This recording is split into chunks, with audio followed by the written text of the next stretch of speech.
Back in 2014, Bill Gates tweeted a jaw-dropping fact. China used more cement in just 3 years than the United States did during the entire 20th century. That's right, in just 3 years. China's rapid and seemingly unstoppable rise since it began economic reforms around 1980 is one of the most significant economic and geopolitical shifts of our time. Some economists have even dubbed it the China miracle. If you're wondering how China developed so quickly, just look at photos of Shanghai from 1990 to 2010. In just 2 decades, it transformed from what was essentially a small town into one of the world's largest and most modern cities. China's breakneck growth has left many, economists included, scratching their heads. How did a country with 1.4 billion people manage to evolve from a largely agrarian society into a global industrial powerhouse, while many smaller nations with seemingly better starting conditions have struggled to do the same? It's not simply about population size.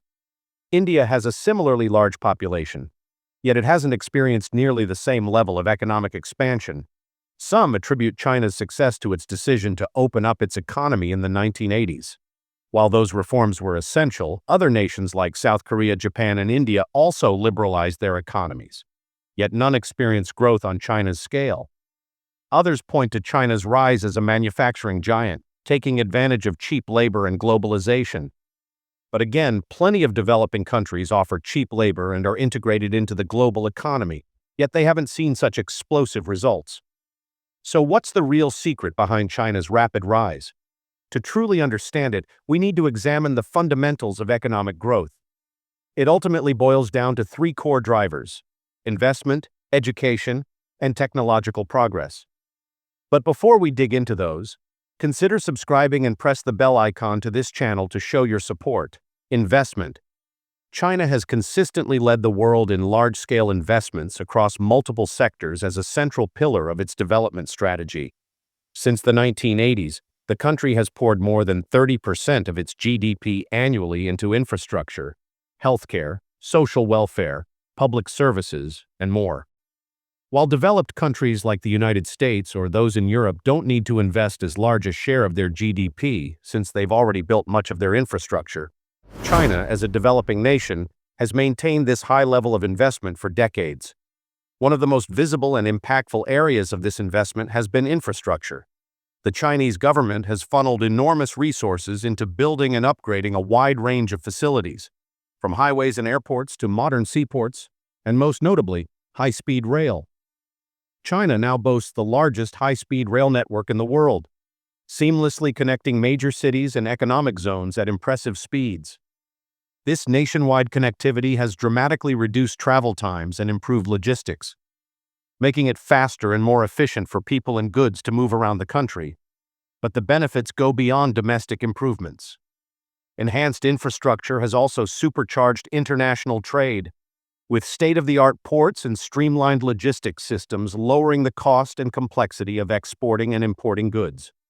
So where did China find the capital to fund such massive investments?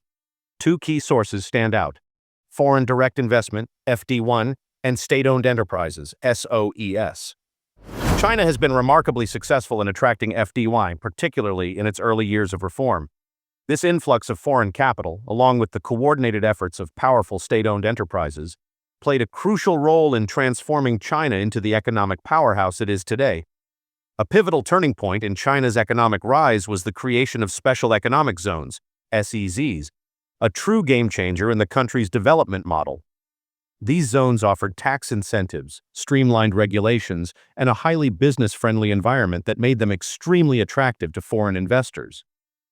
One of the most iconic examples is Shenzhen. What was once a modest fishing village has transformed into a sprawling global metropolis and innovation hub. This transformation highlights how SEZs have been instrumental in accelerating China's economic growth. Foreign direct investment, FD1, flowing into these zones didn't just bring in capital. It also delivered cutting-edge technology, advanced management practices, and access to international markets.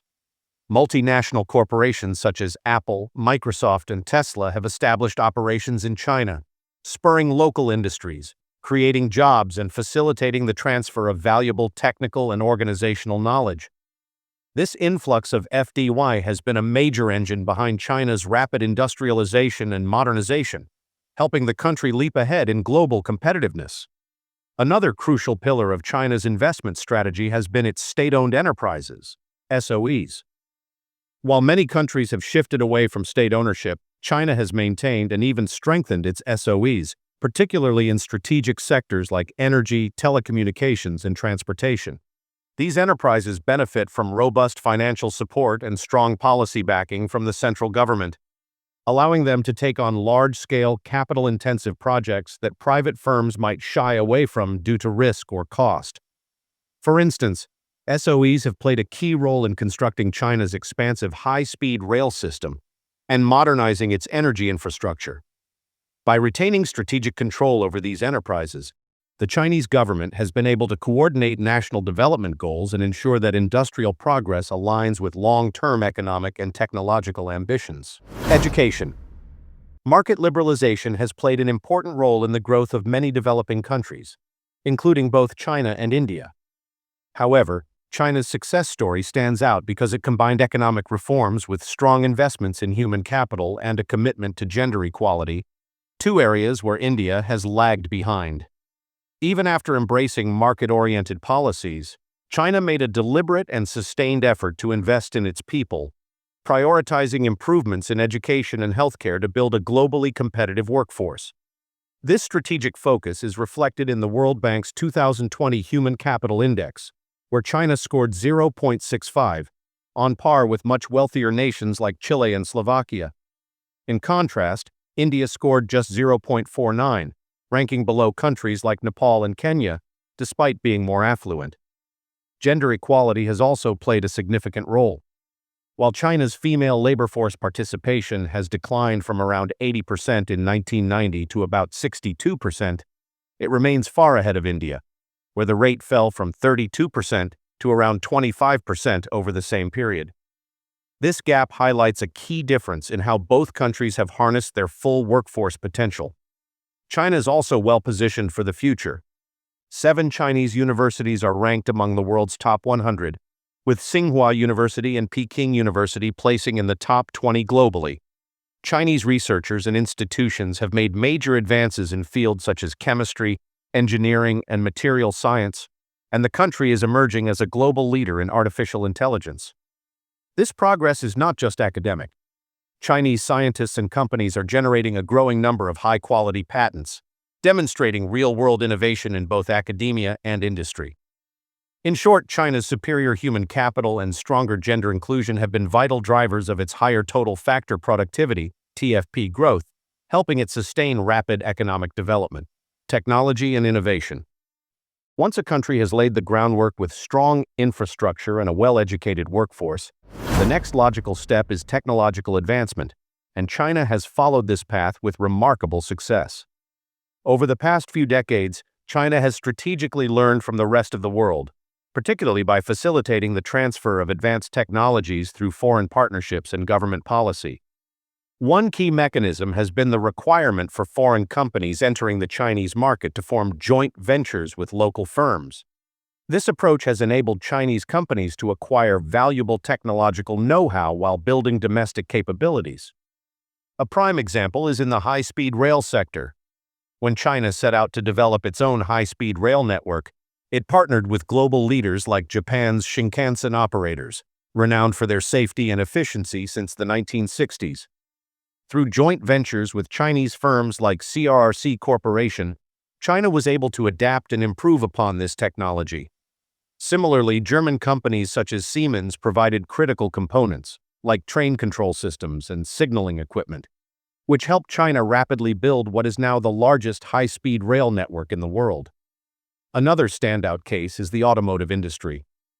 Foreign carmakers like Volkswagen entered joint ventures with local firms such as SAIC Motor Corporation, enabling Chinese manufacturers to absorb cutting-edge technology and meet global quality standards. Today, Chinese automakers are not only competing in the domestic market, but are also expanding successfully into international markets. Beyond technology transfer, the Chinese government has heavily supported domestic research and development, R&D. This, combined with the rise of influential tech giants like Huawei, Alibaba, Tencent, and BYD, has helped China position itself as a global leader in technological innovation. In fields such as artificial intelligence, green energy, telecommunications, and advanced manufacturing, China is no longer just catching up, it's setting the pace. Conclusion. These three core drivers, investment, education, and technology, highlight why China has achieved such rapid and sustained development. While other countries have had access to similar tools, what sets China apart is the sheer scale, coordination, and efficiency with which its government has implemented these strategies. But what do you think? Do you agree with our analysis, or do you see other factors playing a bigger role? Let us know your thoughts in the comments below. We'd love to hear your perspective. If you found this video insightful, don't forget to like, subscribe, and press the bell icon for more deep dives into global economic trends and development stories. Thanks for watching.